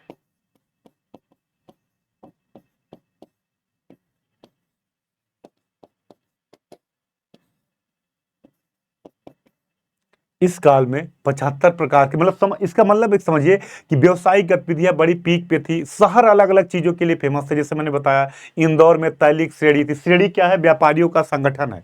अलग अलग संगठन फेमस थे, वहां पे काम कर रहे थे। ये सार्वजनिक काम करते थे, ये बैंकों के लिए काम कर रहे थे, इसीलिए कहा जाता है। आज भी देखिएगा तो ये गांधी ने भी ये बात कही थी कि ये समाज का जो उत्पादक वर्ग होता है ये हमेशा होना चाहिए। इसीलिए कहते हैं कि पूंजीपतियों का होना भी बहुत जरूरी है, क्योंकि यही एक ऐसा वर्ग है जो 2 रुपए को 4 रुपया बनाना जानता है, कि कैसे 2 को 4 बनाया जाए। तो समाज में उत्पादक वर्ग का होना भी जरूरी है। इसीलिए अगर आप देखिएगा, क्योंकि यह ये नहीं होगा तो सरकार के पास टैक्स ही नहीं आएगा, उस लेवल पे इनकम ही नहीं बढ़ेगी। इसीलिए कहा जाता है कि पूंजीवाद समाजवाद जब हम बात करते हैं तो कई बार हम ध्यान नहीं देते कि कई बार हम उसमें जाके पूंजीपतियों को उल्टा सीधा भी बोलने लगते हैं लोग। लेकिन याद रखिएगा, यह समाज का उत्पादक, हर आदमी ये काम नहीं कर सकता।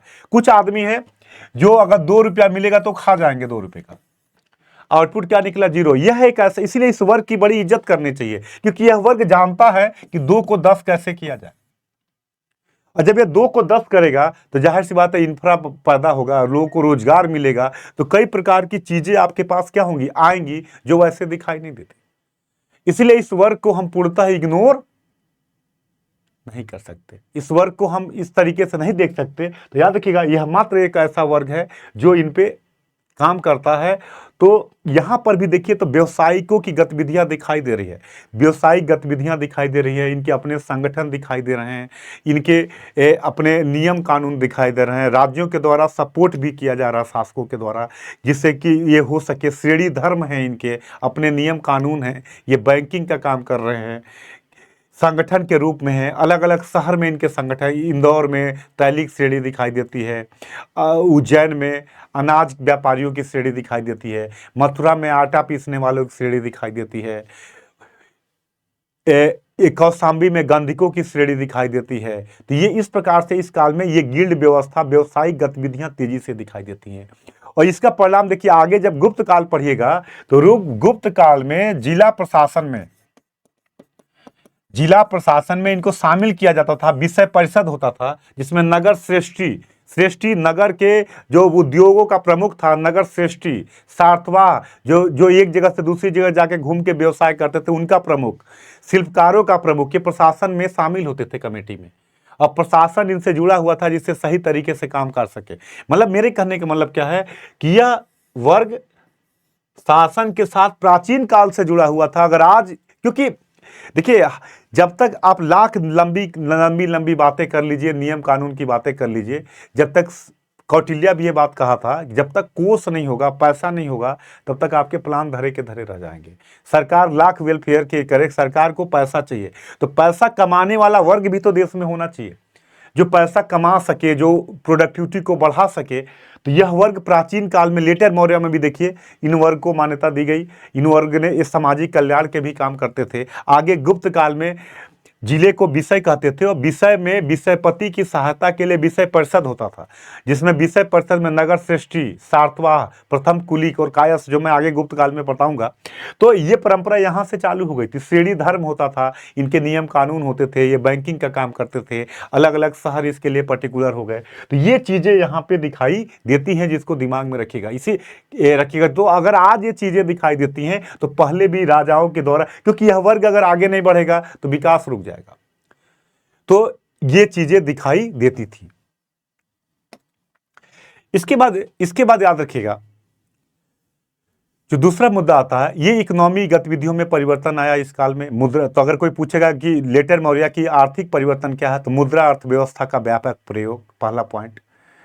विदेशी व्यापार भारत के पक्ष में, यूरोपीय बस्तियों का दिखाई देना, हिपालस के द्वारा मानसून रूट की खोज किए जाना, मिलिंद पहो में 75 प्रकार के व्यवसाय, मतलब व्यावसायिक गतिविधियां, प्रत्येक कुछ शहर अलग अलग व्यवसाय के लिए फेमस थे, अलग अलग श्रेणियों उसमें दिखाई देती हैं, जो मैंने आपको बताया। इस प्रकार से यह पूरा का पूरा अगर हम देखा जाए तो आर्थिक दृष्टिकोण से काफी संपन्न काल दिखाया जाए। पॉलिटिकली भले छोटे छोटे राजा हुए, कनिष्क को और सातवाहनों के गौतमीपुत्र सातकर्णी को छोड़ दिया जाए तो बड़े लेवल पे कोई राजा नहीं हुआ, लेकिन व्यवसायिक दृष्टिकोण से ये काफी संपन्नता का काल था, नई प्रवृत्तियों का काल था, जो यहाँ पे दिखाई देता है। जो ये क्वेश्चन यहाँ तो नहीं, ऑप्शनल में एक बार पूछा था कि यह काल के बारे में चर्चा करिए, तो भले ही राजनीतिक रूप से उतना संपन्न नहीं होता, गुप्त और मौर्य के बीच में दब जाता है, लेकिन सामाजिक, आर्थिक और धार्मिक दृष्टिकोण से यह काल एक नई प्रवृत्ति देता है, और जो आगे गुप्त काल में हमें स्थापित होते हुए दिखाई देता है। तो जब भी इन चीजों को देखिएगा, इसको दिमाग में इस तरीके से पढ़ने की कोशिश करिएगा। अब अगर हम देखें, यहाँ पे पॉइंट देखें, तो सबसे पहला पॉइंट जो हमें दिखाई देता है, जो सबसे पहली गतिविधि हमें दिखाई देती है यहाँ पे, सामाजिक परिवर्तन क्या हुआ। मैंने देखिए इकोनॉमिक परिवर्तन बता दिया, पॉलिटिकल परिवर्तन आपको बता दिया। जो मेंस वाले बैठे होंगे वो भी ध्यान दीजिएगा, क्योंकि मेंस का भी क्वेश्चन बनता है। ऑप्शनल वाले बैठे होंगे वो भी ध्यान दीजिए, क्योंकि मैं जब एक क्लास लेता हूं तो केवल फैक्ट पे नहीं, फैक्ट तो आप यार लूसेंट पढ़ लो तो आपको काफी मिल जाएगा, तो यहाँ फैक्ट पढ़ने के लिए थोड़े आए हो। यहाँ फैक्ट के साथ साथ कॉन्सेप्ट, मतलब बोला ना, कॉन्सेप्ट, फैक्ट और एक्सप्लेनेशन, सीएफई मेथड से क्लास चलती है। इस कॉन्सेप्ट पे कैसे बल देना है, किस फैक्ट को महत्व देना है, एक्सप्लेन कैसे करना है, यही तीनों करिएगा तो प्री कम मेंस की तैयारी आपकी हो जाएगी। तभी मैं इस पे चर्चा करूंगा कि सीएफई मेथड कैसे किया जाता है। तो अभी मैं बताऊं ये तीनों, क्योंकि जब घर पे भी आप पढ़ते हो तो पहला काम है कॉन्सेप्ट क्लियर करिए। कॉन्सेप्ट में बहुत तरह के फैक्ट दिखाई देंगे, तो हमारे लिए क्या जरूरी है, पहले उनको निकालिए। उनको निकालने के बाद एक्सप्लेन करना सीखिए कि कैसे चीजों को एक्सप्लेन करते हैं, कैसे चीजों को पकड़ा जाए। ये 3 लेवल अगर हो गया तो यकीन मानिए, अगर आपको नहीं आता तो किसी को नहीं आता। और जब ये तीनों लेवल कर लीजिएगा तो फैक्ट भूलेगा। लोग कहते हैं सर भूल गया, मैं 2-4 महीना पहले पढ़ा था। आपने सही से पढ़ा ही नहीं था, इसीलिए फैक्ट भूल गए। अगर सही से पढ़े होते तो फैक्ट आपके दिमाग में रहता, क्योंकि कुछ ऐसी चीजें हैं जो भूलने वाली होती नहीं, अपने आप चीजें समझ में आएंगी, बस आपको कॉन्सेप्ट समझ में आना। अगर लड़का हाई स्कूल के बाद किस में जाएगा, 11 में ही तो जाएगा अगर पढ़ेगा रेगुलर। तो हमें पता हो कि हाई स्कूल 95 में किया है और तेज है, फेल नहीं हुआ, तो 96 में 11 कर रहा होगा, 97 में 12 करेगा। तो हमें इसी सीक्वेंस को, इसी चीज को पकड़ना है। तो समाज में देखिए क्या बदलाव है।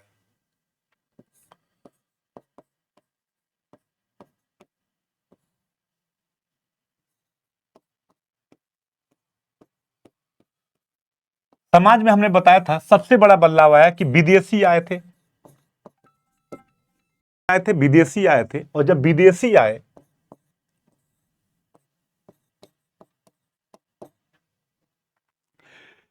जब समाज में विदेशी आए तो इन विदेशियों को कहां शामिल किया जाए, इनको कहां शामिल किया जाए।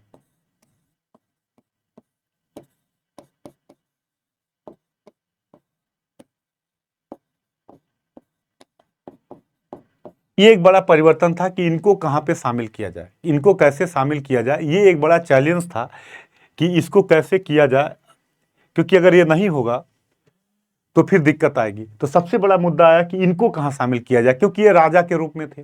और जब ये राजा के रूप में आए थे तो यहीं पे मनुस्मृति ने इस समस्या के समाधान के लिए वर्ण संकर की परिकल्पना दी।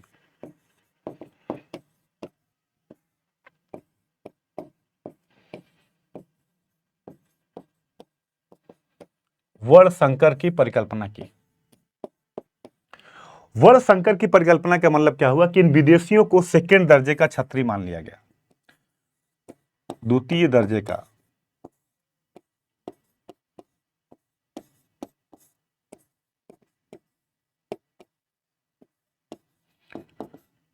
और भारतीय समाज में इनको शामिल कर लिया गया। इसके अलावा वर्ण व्यवस्था कठोर हो गई।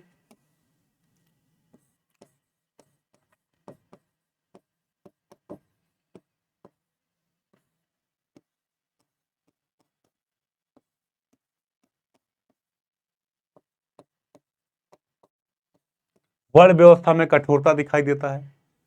विवाह हमने बताया था कि विवाह के दो प्रकार थे, अनुलोम और प्रतिलोम विवाह। अनुलोम, इसको भी मैंने आप बताया था समाज में कि अनुलोम विवाह क्या होता है।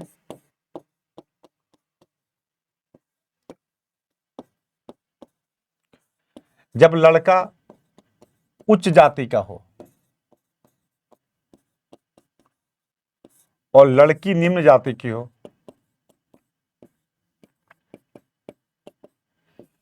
उस विवाह को क्या कहते हैं? अनुलोम विवाह कहते हैं। लड़का उच्च जाति का हो, लड़की निम्न जाति की हो, तो इसको कहेंगे अनुलोम विवाह। और जब इसी का उल्टा कर दें,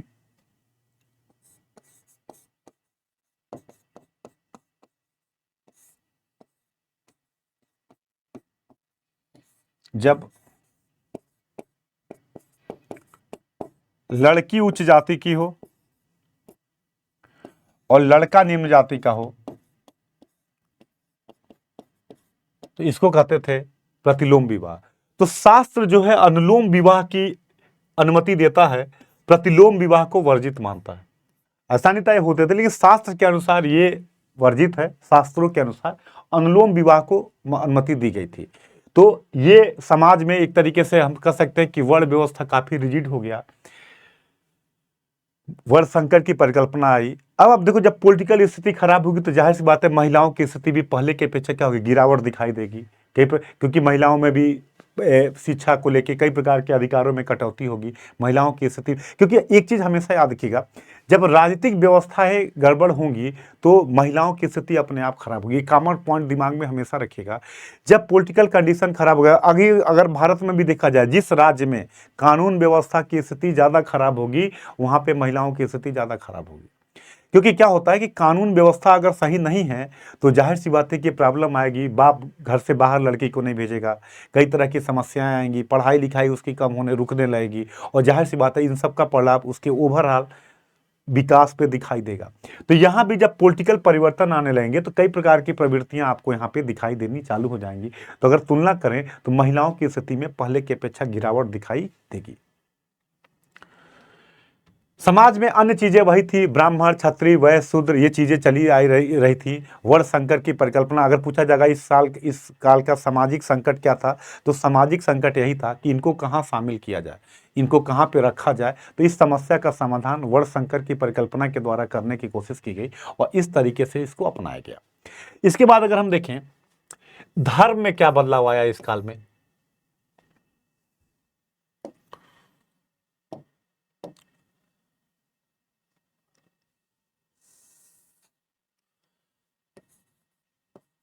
धर्म में क्या हुआ। सबसे पहले हम वैदिक धर्म को देखें अगर, तो वैदिक धर्म नए रूप में स्थापित होने लगा।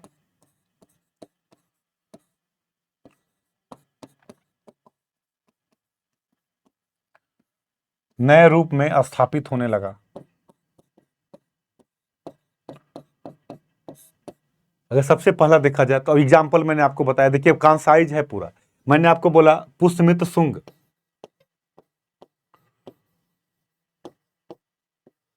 पुष्यमित्र शुंग क्या करता है, अश्वमेध यज्ञ करता है। आपको याद होगा मैंने बताया था पुष्यमित्र शुंग अश्वमेध यज्ञ करता है। वैदिक कर्मकांडों को पुरुष चालू किया जाता है। फिर हमने आपको क्या बताया, गौतमी पुत्र सातकर्णी, गौतमी पुत्र सातकर्णी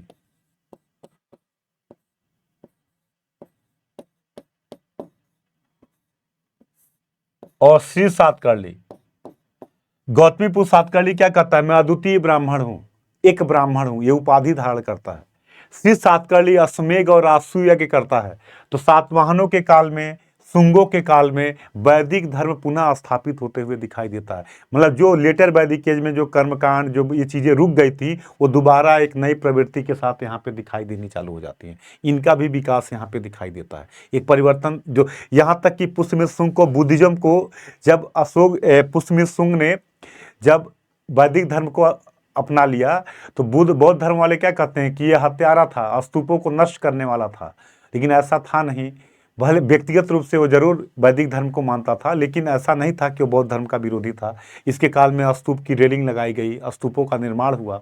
तो मेरे कहने का मतलब क्या है कि अब वैदिक धर्म भी एक नए रूप में स्थापित हो रहा था, जिसमें मैंने एग्जाम्पल दिया, पुष्यमित्र शुंग अश्वमेध यज्ञ करता है, गौतमीपुत्र सातकर्णी, अद्वितीय ब्राह्मण। ये यूपी पीसीएस में पूछा गया है, अद्वितीय ब्राह्मण, एक ब्राह्मण की उपाधि धारण करने वाला कौन है? गौतमीपुत्र सातकर्णी है, ये उपाधि धारण करता है। इसके बाद श्री सातकर्णी राजसूय यज्ञ, अश्वमेध यज्ञ करता है। मतलब ये चीजें फिर से चालू हो गई। मैंने आपको बताया शैव और वैष्णव धर्म का विकास हुआ। शैव और वैष्णव धर्म का विकास हुआ।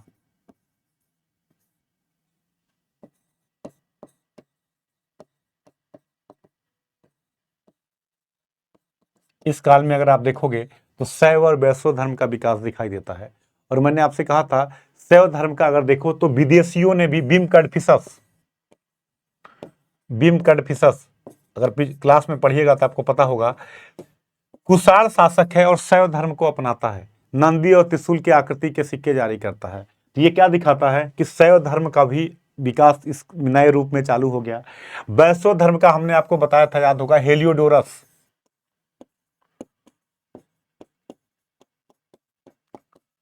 हेलियोडोरस जो तक्षशिला के एवं शासक एंटियालकिड्स का राजदूत है, और ये विदिशा आता है शुंग के किस में, शुंगों के 9वें शासक भागभद्र के दरबार में ये विदिशा आता है, और विदिशा आके गरुड़ पिलर की स्थापना करता है। और ये भारत में वैष्णव धर्म का प्राचीनतम साक्ष्य है।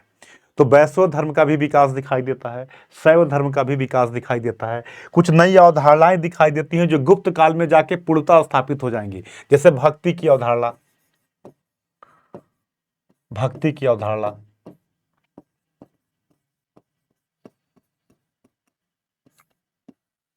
भक्ति एक ऐसा माध्यम है कि यह आज भी हिंदुइज्म को, देखिए, यह अवधारणा आने के बाद इस्लाम आया, हिंदू धर्म का कुछ नहीं कर पाया। मिशनरियां आई, कुछ नहीं कर पाई। कि जब तक बना रहेगा कोई कुछ नहीं कर सकता, क्योंकि भक्ति का मतलब होता है सरेंडर करना। भक्ति का मतलब कि भगवान और व्यक्ति के बीच में कोई दूसरा नहीं आएगा। जब इतना विश्वास सरेंडर कर देंगे तो यहाँ कर्मकांड की जरूरत नहीं है, यहाँ मंदिर जाने की जरूरत नहीं है, यहाँ किसी ब्राह्मण की जरूरत नहीं है। आप भगवान की भक्ति करो, भगवान का नाम लो, भगवान के सामने अपने को समर्पित कर दो, भगवान आपकी बात सुनेंगे। ये अवधारणा इतनी प्यारी अवधारणा है हिंदुइज्म में कि अब जितनी बुराइयां थी सब ये दूर कर देता है। ना आपको चढ़ाने की जरूरत है, ना आपको मंदिर जाने की जरूरत है। भगवान के सामने सरेंडर करिए, उनका नाम भक्ति करिए, सब कुछ उनके ऊपर छोड़ दीजिए, उन पे विश्वास करिए, भगवान आपकी बात सुनेंगे। बस जो कर्तव्य है नैतिक रूप से निभाते रहिए। ये अवधारणा जब आपके दिमाग में आएगी तो आप ये बताओ, आपको किसी की एग्जाम्पल देखिए, प्रहलाद का एग्जाम्पल देखिए, अलग कई ऐसे एग्जाम्पल देते हैं जहां भगवान को भक्त के पास आना पड़ा है, और ये दिखाए हैं कि हम जो है आके, आपको कहीं जाने की जरूरत नहीं है, आप अपने कार्य ईमानदारी से करिए, हम आपके साथ हैं। यह विचारधारा एक ऐसी विचारधारा है कि ये आने के बाद, और लास्ट टाइम में व्यक्ति इसी विचारधारा को मानता है। जब व्यक्ति के पास कोई विकल्प दिखाई नहीं देता, तब कहता है भगवान तुम्हारा ही सहारा है।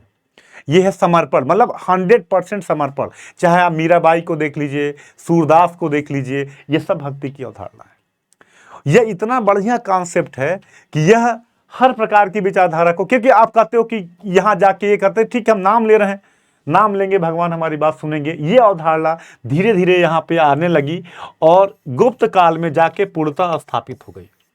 गुप्त काल में यह पूर्ण रूप से अवधारणा क्या हो गई, स्थापित हो गई। तो भक्ति की अवधारणा दिखाई देती है यहाँ पे, शैव वैष्णव की अवधारणा दिखाई देती है, जो दिखाई देने लगा नए रूप में। ये चीजें यहाँ पे हिंदू धर्म मतलब वैदिक धर्म एक नए रूप में इस काल में स्थापित होने लगा। विदेशियों ने भी इनको अपनाना चालू कर दिया, शैव वैष्णव को अपनाना। तो स्टेटमेंट आ जाए कि लेटर मौर्य में विदेशियों ने इन धर्मों को अपनाया, तो स्टेटमेंट क्या है? सही है। भीम कटफिसस को ले लीजिए, चाहे आप हेलियोडोरस को ले लीजिए, इन लोगों ने यहाँ पे अपनाना चालू कर दिया, भक्ति की नई अवधारणा आ गई। इसके अलावा अगर हम इस काल की बात करें, एक नए प्रवृत्ति की बात करें, अगर हम देखें तो बौद्ध धर्म में इस काल में क्या हुआ? बौद्ध धर्म में अगर हम बात करें तो बौद्ध धर्म में महायान, बौद्ध धर्म दो भागों में टूट गया, दो भागों में विभाजित हो गया।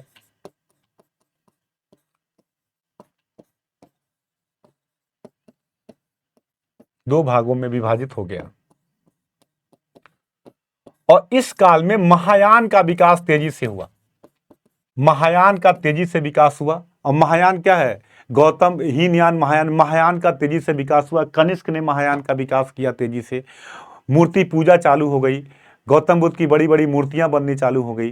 तो यहाँ पे इसका बड़ा विकास हुआ। मैंने आपको बताया विदेशियों ने भी बौद्ध धर्म को अपनाया, मेनांडर ने अपनाया, मिलिंद जिसको कहते हैं, बौद्ध धर्म को अपनाया, कनिष्क ने बौद्ध धर्म को अपनाया, बौद्ध धर्म को आगे बढ़ाया। तो इस काल में ये भी प्रवृत्ति दिखाई देती है, महायान शाखा का तेजी से विकास हुआ। और मैं आपको बता दूं, यहीं पे दो स्कूल ऑफ आर्ट, गांधार कला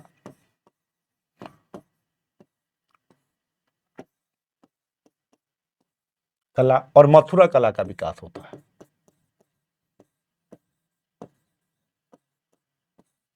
और मथुरा कला का, गांधार कला और मथुरा कला का विकास होता है इसी काल में।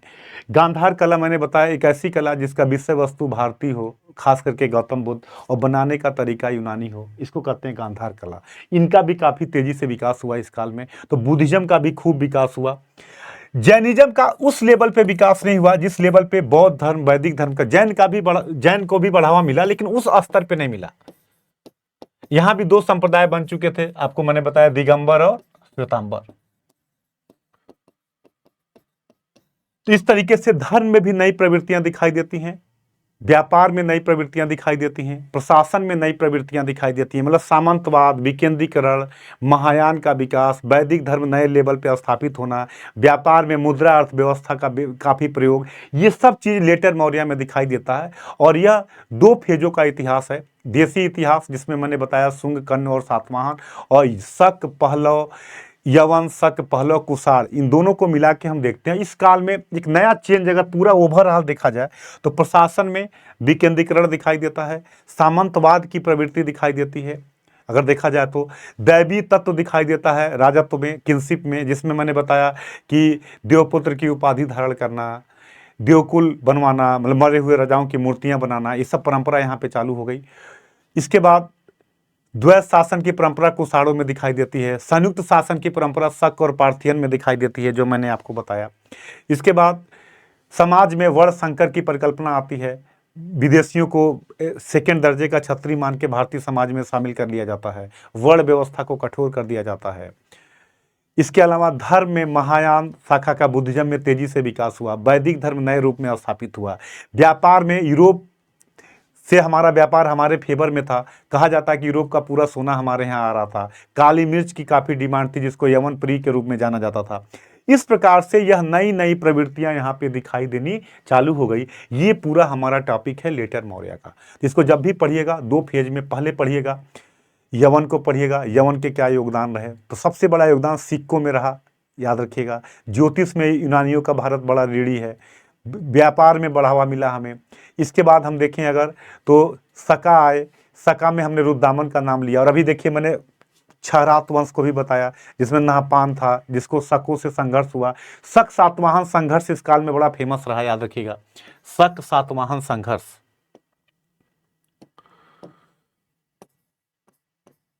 शक सातवाहन संघर्ष बड़ा फेमस रहा इस काल में। ये कुछ ऐसी प्रवृत्तियां रहीं जो हमें यहाँ पे दिखाई देती हैं नए रूपों में। और ये सब कुछ जो धर्म में प्रवृत्ति आई, जो चीजें आई, वो देखिएगा गुप्त काल में पूर्णतः स्थापित हो जाएंगी। गुप्त काल जब हम पढ़ेंगे तो गुप्त काल में आप देखिएगा मंदिर निर्माण की परंपरा, देवघर का 10 अवतार मंदिर दिखाई देगा, मंदिर निर्माण की परंपरा, त्रिदेव की परिकल्पना, ये सब जो वैदिक धर्म की जो नई परंपराएं आई सब गुप्त काल में स्थापित हो जाएंगी, और जिसको हम नव हिंदू धर्म के रूप में जानते हैं, और आज तक वो चीज़ें बनी हुई हैं। तो धार्मिक परंपरा में एक नया परिवर्तन दिखाई देता है, व्यापारिक दृष्टिकोण से नया परिवर्तन दिखाई देता है।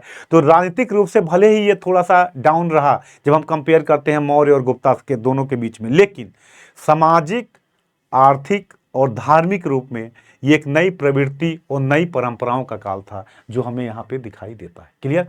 क्वेश्चन लगाइएगा, यहाँ से क्वेश्चन काफ़ी पूछे जाते हैं और बढ़िया क्वेश्चन आते हैं। हमने कलिंग को भी बता दिया, खारवेल के बारे में बताया कि हाथी गुम्बा अभिलेख महामेघवाहन कुल का था, और इसने भी उत्तर दक्षिण में साम्राज्य का विस्तार किया, लोकल शासक था, जैन धर्म को मानने वाला था। ये पूरी प्रवृत्ति हमने बता दी। अब अगली क्लास जो हमारी चलेगी तो एक नए टॉपिक के साथ हम आएंगे, गुप्त काल। हाँ, इनमें जब आप ऑनलाइन जब डायरेक्ट हमारी क्लासें चालू होंगी तो उसमें अन्य क्वेश्चन को क्या किया जाए, मेंस के क्वेश्चन पे भी एक एक पे हम चर्चा करेंगे, और फिर उस दौरान आपको ये चीज़ें प्रोवाइड की जाएंगी। धन्यवाद।